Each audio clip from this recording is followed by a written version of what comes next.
Alors bonjour tout le monde, dans la capsule aujourd'hui on parle des points de suture et je reçois Dominique Landry, infirmière. Bonjour Dominique. Bonjour Steve. Bonjour. Quand est-ce qu'on pense à faire des points de suture lors d'une blessure?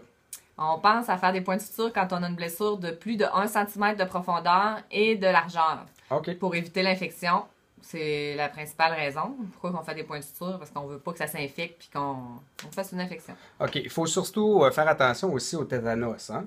Oui, le tétanos, il faut penser que quand on se fait une blessure, il faut penser si on a été vacciné depuis moins de 10 ans pour le tétanos. Sinon, si oui, on est correct. Et sinon, on devrait se faire vacciner.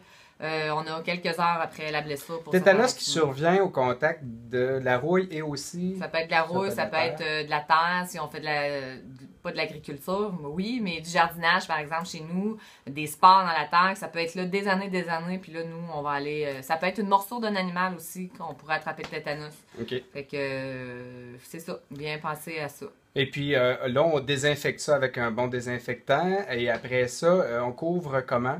On nettoie la plaie à l'eau, dans À l'eau. le robinet, à l'eau froide, puis on recouvre ça avec un pansement stérile. Si on a des gaz stériles chez nous, C'est préférable. c'est préférable que autre chose qui pourrait être souilleux. Puis justement, on n'aide pas On pour pourrait l'infection. risquer l'infection.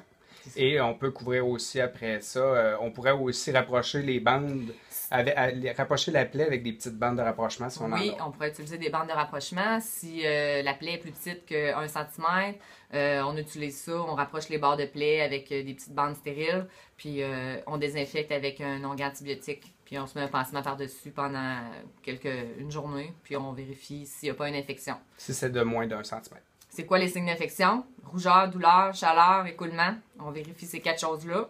Quatre choses à vérifier. S'il y a une des choses qui survient, on va consulter. Parfait. Merci beaucoup, Dominique. Merci, Steve.